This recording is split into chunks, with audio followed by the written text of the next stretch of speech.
For 2,000 years, we have been sold the same story. The most beautiful woman who ever lived, a seductress so powerful she brought the armies of Rome to a standstill with nothing but her presence and her mind. The queen who chose death over defeat, a golden asp pressed against royal skin. Hollywood cast her in silk and kohl, draped her in the mythology of a goddess, and the world accepted it without question. But beneath the western edge of Alexandria, buried 40 feet underground inside a tunnel that should not exist, 16 mummies are waiting in the dark. Their mouths are packed with gold, not coins, not jewels, gold foil amulets pressed flat where their tongues used to be. And while archaeologists edge closer to what may be the most important sealed chamber in human history, scientists have been quietly dismantling everything we thought we knew about the woman buried inside, because the DNA does not lie. And what it is telling us about Cleopatra VII is far more disturbing than anything Hollywood ever put on screen. Kathleen Martinez is not your typical archaeologist. She is a criminal lawyer from the Dominican Republic who treated Cleopatra's disappearance as a cold case. For 2 decades, every establishment voice told her the same thing: the queen's tomb was gone. Swallowed by rising seas, crumbled by earthquakes, lost beneath modern Alexandria. Martinez looked at the same evidence and reached the opposite conclusion. She followed a trail of clues that the academic world had overlooked for a century, and it led her 30 miles west of the city to a crumbling temple complex called Taposiris Magna. In 2022, her excavation team broke through bedrock and found something that rewrote the engineering history of the ancient world. A tunnel carved through solid limestone, nearly a mile long, running 40 feet beneath the surface, heading directly toward the Mediterranean. 6 feet high, still partially submerged in mud, structurally intact after 2,000 years. Architects who examined the survey data described it as a geometric marvel, an underground corridor built with a precision that rivals the Great Tunnel of Samos. You do not carve a mile of limestone through unstable coastal rock for a secondary burial site. The scale of the engineering implies a burial of absolute, non-negotiable importance. Martinez's theory is not complicated, but it is chilling. Cleopatra had watched Rome parade her younger sister Arsinoe IV through the streets in chains. She had seen the Roman crowds weep for that girl. She understood what defeat looked like from the inside. When the end came, she was not going to give Octavian the satisfaction of displaying her the same way. She wanted a tomb that Rome could never reach, never violate, never open. She wanted to disappear into the earth beside Mark Antony and become, permanently and irrevocably, the goddess Isis, Taposiris. Magna was sacred ground. The tunnel was her vanishing act. Inside the complex, Martinez's team discovered 16 rock-cut burial chambers, and inside those chambers, mummies. When the excavators brought their lights close to the faces of the dead, something caught the beam and threw it back. Gold, pressed flat inside their mouths, exactly where the tongue should have been delicate amulets hammered from gold foil. In ancient Egyptian belief, the tongue was the organ of divine persuasion. To speak before Osiris, lord of the underworld, to plead your case for eternal life, you needed eloquence that ordinary flesh could not provide. A golden tongue gave you that power. It gave you the voice of a god. But here is what stopped Martinez. These were not anonymous aristocrats. They were placed in a temple complex of enormous significance, equipped with the most sacred funerary technology the ancient world possessed.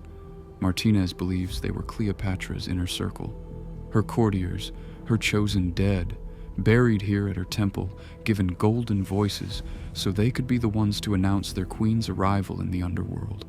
We are not standing in a graveyard, we are standing in a reception hall for the dead, and the guest of honor has not yet arrived.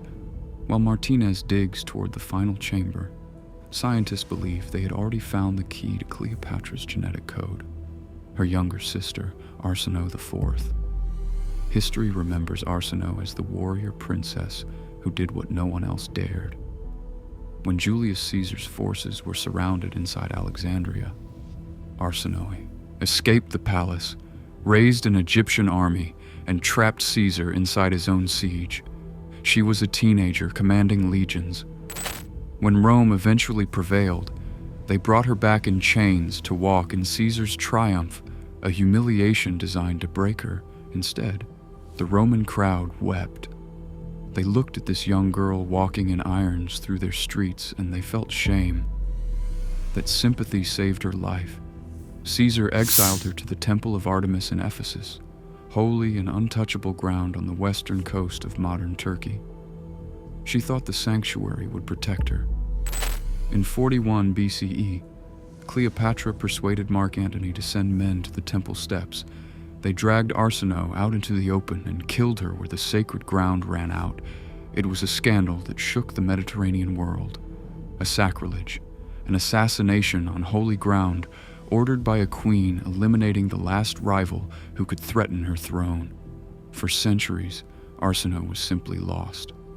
Then, in the early 20th century, excavators working at Ephesus uncovered a distinctive tomb called the Octagon, a hieroon, a shrine built for a semi-divine figure of exceptional status.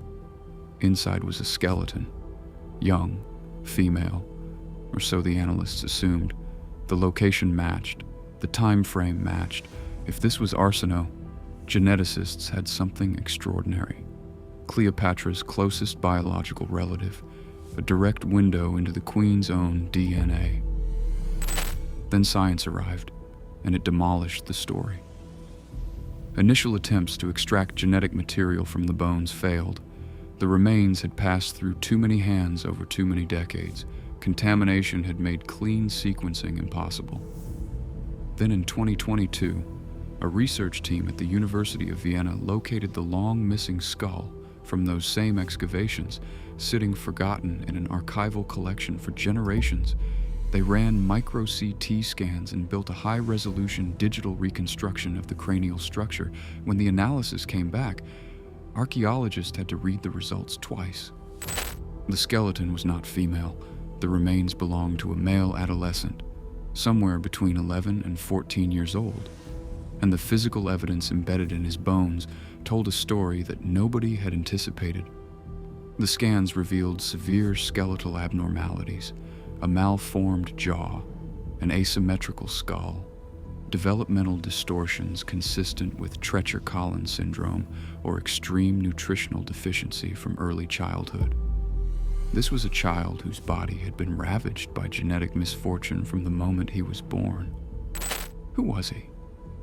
Why was a disabled young boy buried in one of the most prestigious tombs in the ancient world, in a structure reserved for heroes? Was he a secret or royal child of mixed blood whose very existence was too dangerous or too inconvenient to acknowledge openly, buried with full honors in a location where no one would look too closely? The truth is, we do not yet know. But the discovery did something else entirely. It collapsed the one biological bridge scientists thought they had to Cleopatra. We no longer have her sister's DNA. We have a mystery boy in an empty space where the answer used to be.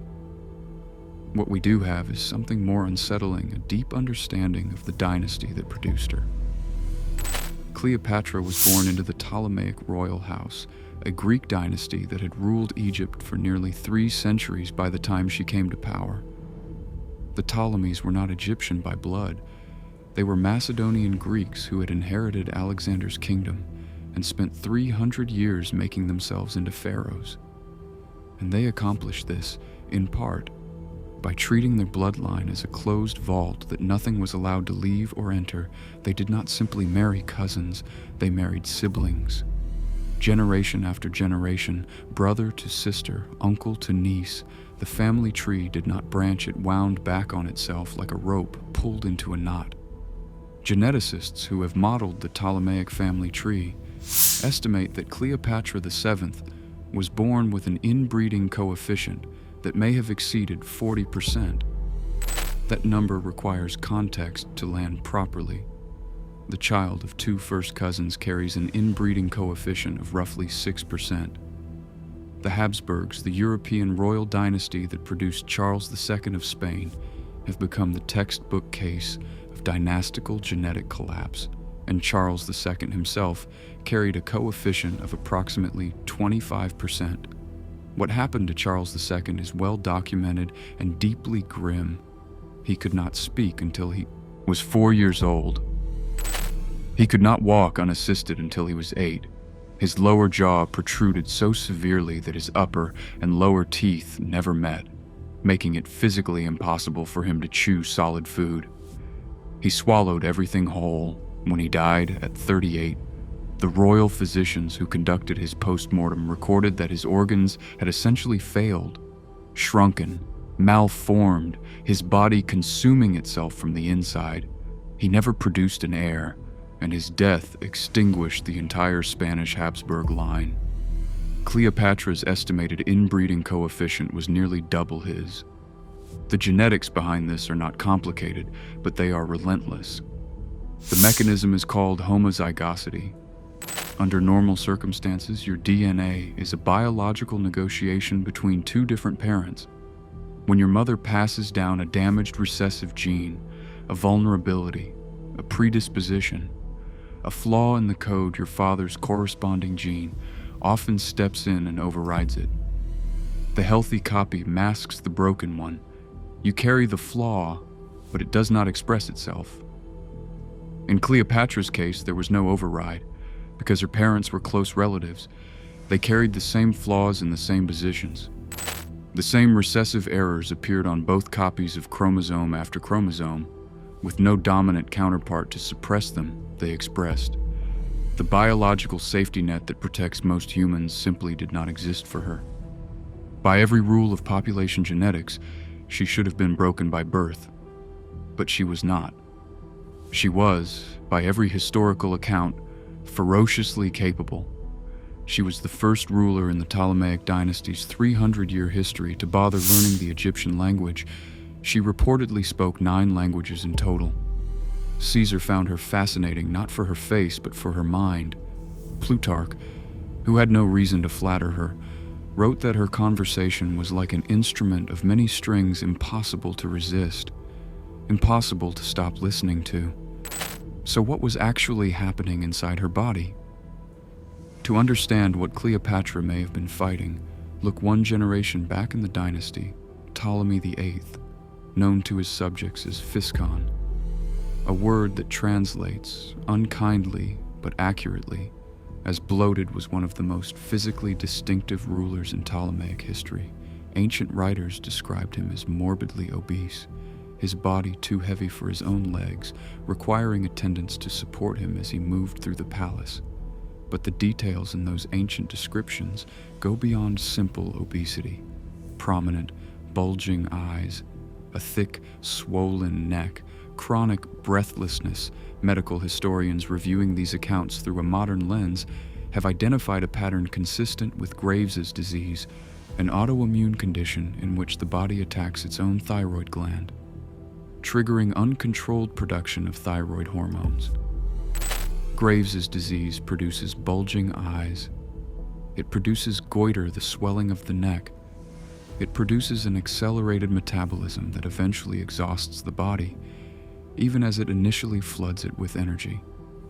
Here is where the hypothesis becomes genuinely unsettling.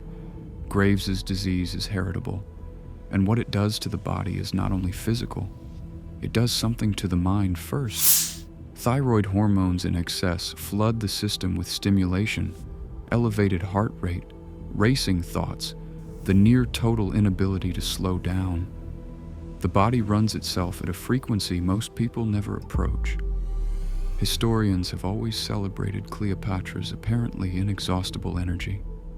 The accounts say she worked through the night, received ambassadors at dawn, was always present, always sharp, always moving. We have called this genius, but medical anthropologists are now posing a different question. Was her famous vitality not a personality trait at all, but a symptom? Was the fire that made her legendary actually a genetic inheritance, a thyroid condition passed down through the Ptolemaic bloodline? One that made her seem superhuman while quietly burning her from the inside? If she was living with the accumulated physical consequences of 3 centuries of closed-loop reproduction, the joint deterioration, the skeletal inflammation, the chronic pain that we see documented across other inbred dynasties, then she was almost certainly treating herself. And Egypt gave her the most sophisticated medical pharmacy in the ancient world. Opium was widely available, harvested from poppy cultivation that the Ptolemies understood and maintained. It would have been the obvious answer to joint pain severe enough to compromise posture or movement.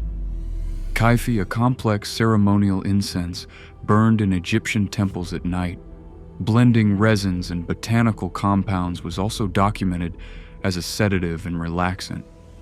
Plutarch himself recorded that it loosened the body and quieted the mind. For a woman whose thyroid may have been running her nervous system at dangerous speed, Kaifi would not have been ritual. It would have been medication. And then there's the blue lotus Nymphaea caerulea, a water lily depicted endlessly in Egyptian temple art, steeped in wine, with mild psychoactive and euphoric properties.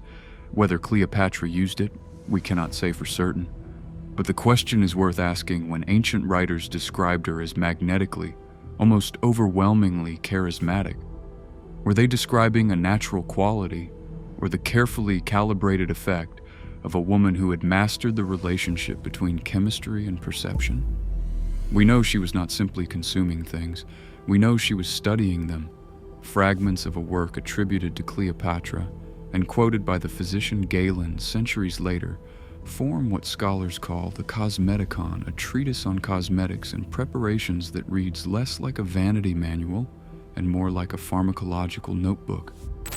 She was not buying cosmetics, she was engineering them. If the Ptolemaic genetic inheritance had given her eyes that protruded, or a neck thickened by thyroid dysfunction, she was not accepting that. She was designing a solution.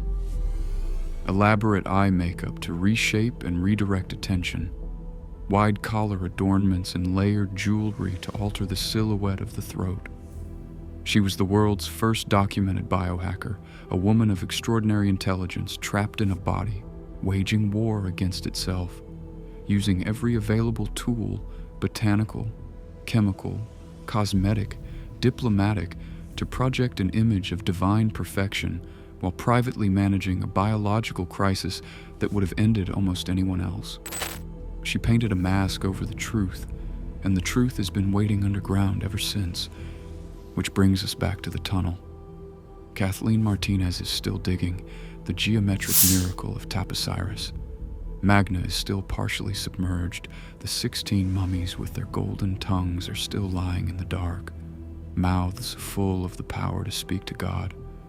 And somewhere beyond the last unbreached wall, if Martinez's 2 decades of detective work are correct, is a sarcophagus that has remained sealed for over 2,000 years. When that seal is finally broken, the discovery will not simply hand us a name and a face to match to the legend. It will hand us a biological archive, skeletal remains that can answer definitively whether the Ptolemaic inbreeding produced the deformities we expect, or whether something a chance genetic recombination, a mutation that cut through the noise, a biology that beat impossible odds spared her. We may find a woman who was smaller than the paintings suggest, more fragile in bone structure than the statues imply. We may find evidence of the pain she never publicly acknowledged. Or we may find something else entirely. We may find the one exception that the genetic mathematics could not predict. The woman who absorbed the worst her dynasty could produce and transformed it into the most consequential reign in the ancient Mediterranean world. The tunnel is silent. The earth above it has not moved in 2,000 years. Advanced imaging equipment sits at the perimeter, waiting. DNA sequencing machines stand ready to process material the moment it is safely extracted.